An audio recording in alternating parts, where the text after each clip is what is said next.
Morning, fellas, fellettes, Boy Scouts, Girl Scouts, etc., military folks. Good morning.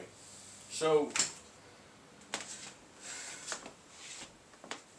I got all the videos done about the kit that I took with the Ruck March. So those are all done. Talked a lot about I talked a lot about a lot of stuff. Then I talked about the Helicon Tech Swagman roll, which I'm quite happy with. I think I could do a few little improvements on it to make it better, which I will do. I've had a couple of messages.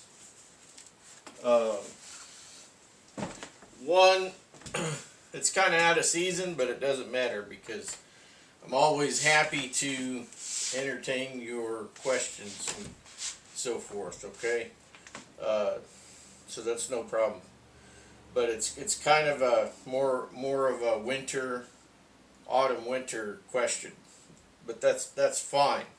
Okay, that's fine. Never hesitate to send me a question or whatever because it's not the right season. It doesn't matter because you know what? I start getting my stuff ready ahead of time anyway, generally. You know, like right now I'm already thinking about autumn, winter. You know, I'm going to do that Ruck March again in October, because it's good for you, and you don't have to do a bunch of miles. If you could do 3 miles, okay, you could build up from 3 to 5 to 10. You see what I'm saying? You can build up to it. I mean, I've done a lot of long haul stuff in my past. I even did a section of the Appalachian Trail. It's 800 miles. Yeah. So, you just got to you just have to know how to condition your body and to take care of your feet and your knees and whatnot, and just go from there. And feet and knees, how to pack your rucksack. If you're mostly on trail or you're on fairly flat surfaces, then you're gonna be just fine. But if you start having a lot of like off trail, you're gonna want to change the way you pack your pack for your center of gravity and stuff, right? So yeah. Anyway, that's another discussion. But you learn all that stuff through experience. But a lot of times you start out with a mentor. And that's kind of what this channel is about, is just, basics, basic mentoring, to get those wheels turning in the old gray matter, I mean, I've been there, done that so many times with a lot of different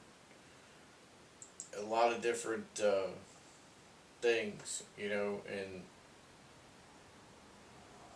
if you have somebody that can show you the basics of something, and then you can just take off with it. Especially the younger guys, their brains are more, they're more awake.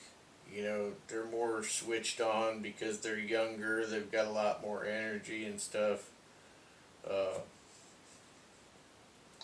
They recover faster. And so on, but you have to eat fairly decent food, in order to have a decent output. So what you put in is directly related to what you put out, like I eat organic food all the time. I stray from it rarely. I don't eat out at restaurants.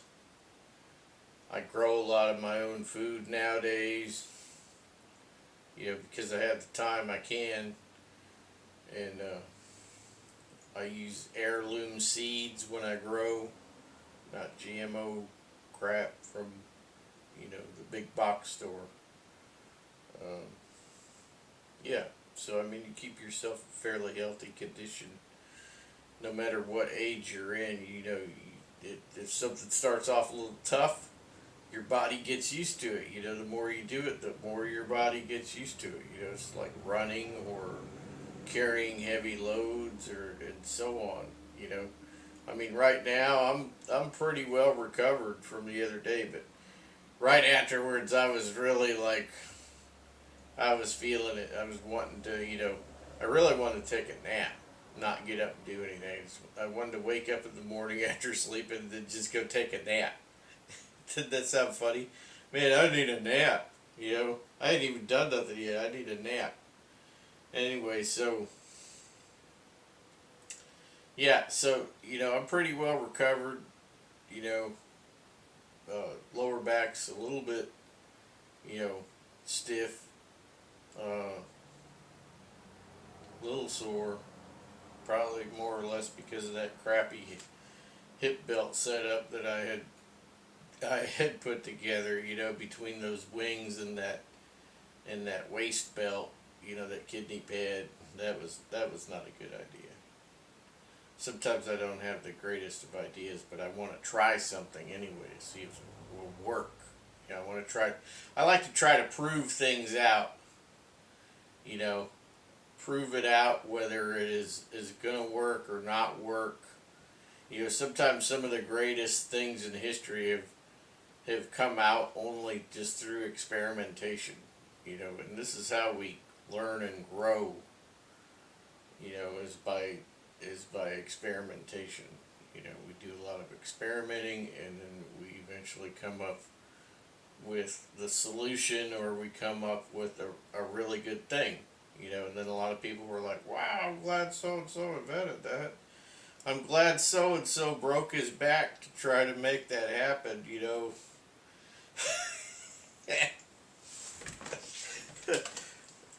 Yeah, but all that stuff is fun and games.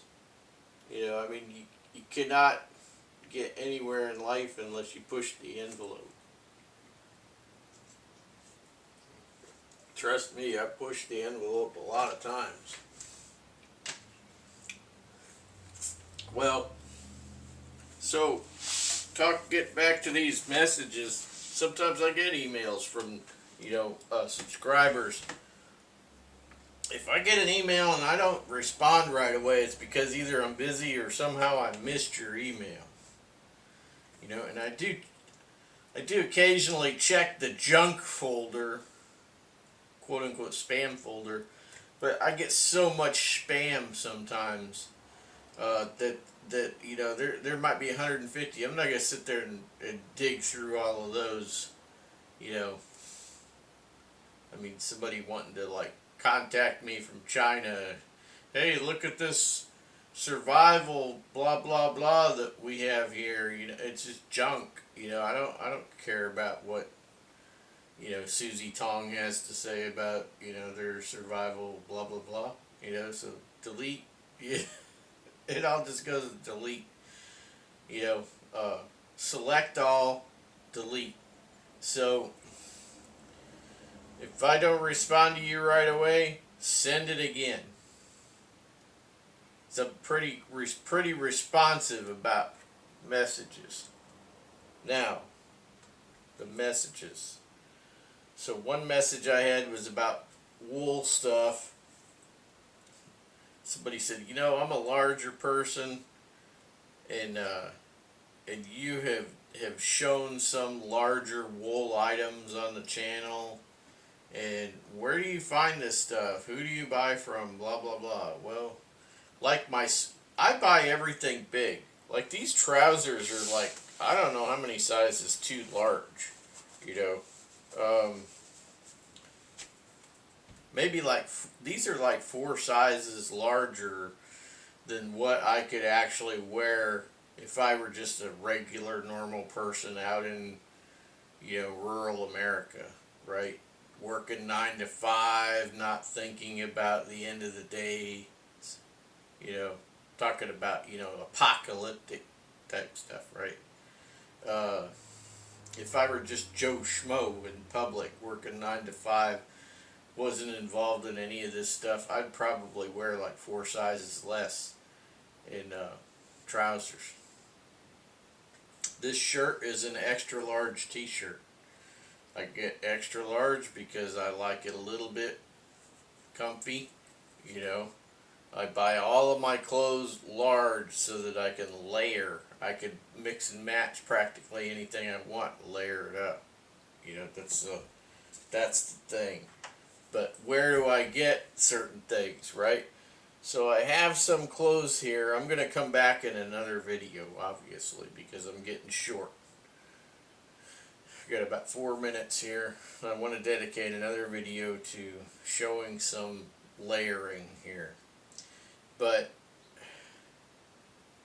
where do I get like my nice wool sweaters and whatnot? So where do you get those? Well, like I'll buy from a military surplus supplier in Europe, right? There's a couple of them. There's one in Germany, and I don't know. There's a couple of them over there. Poland, Germany, France. Those places there.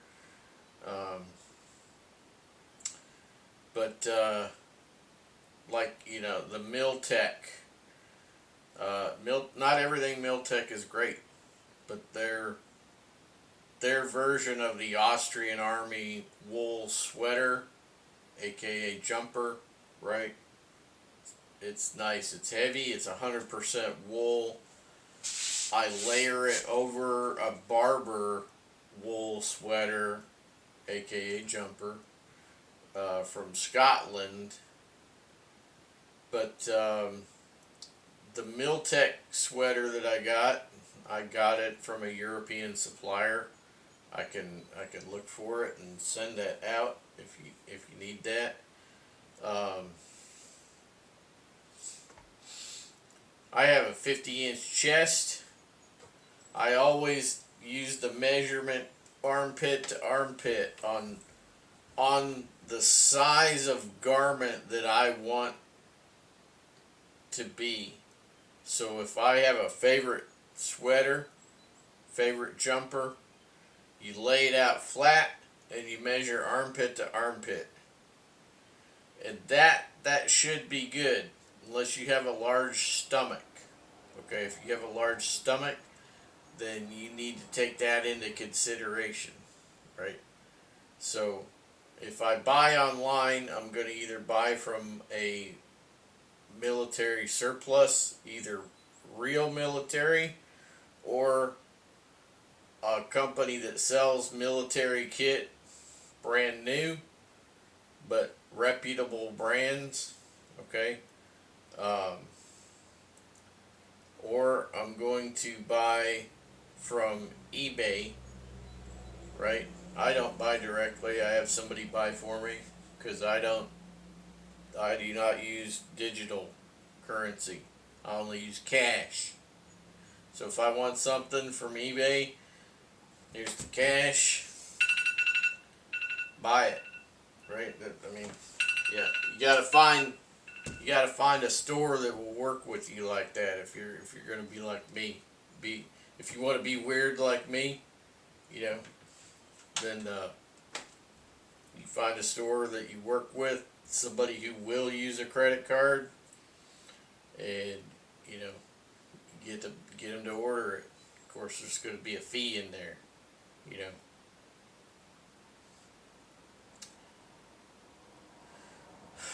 But we all got to get away from that digital currency stuff, because that leads to digital slavery, right? And that's a whole other subject that I've talked about ad nauseum on here. And the next thing is, after eBay, is Cottage Industries. Okay, so in the United States, we have places like Empire Wool and Canvas, for instance, right? You can send them some wool blankets certain times of the year. He'll say, okay, I'm gonna make up some anoraks, and if you want to be considered, then respond by this time. I'm gonna make this many. Send me your wool blankets. You know, he's like real cottage. He's not just cottage industry. He's like, he's a one man band. He does everything, so he probably doesn't have a lot of time between all of his activities and his sewing and dealing with his family to go out and shop, like used wool blankets or whatever. So that's probably why he does that. I don't know.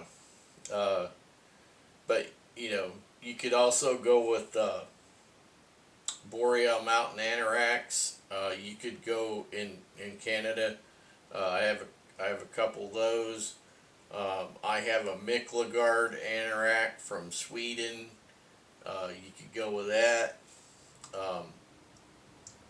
The Miklagard sizes run smaller than the other sizes. Okay, so just keep that in mind. Come back another one, and we will talk about these garments, and we'll talk about other stuff. I'll see you there.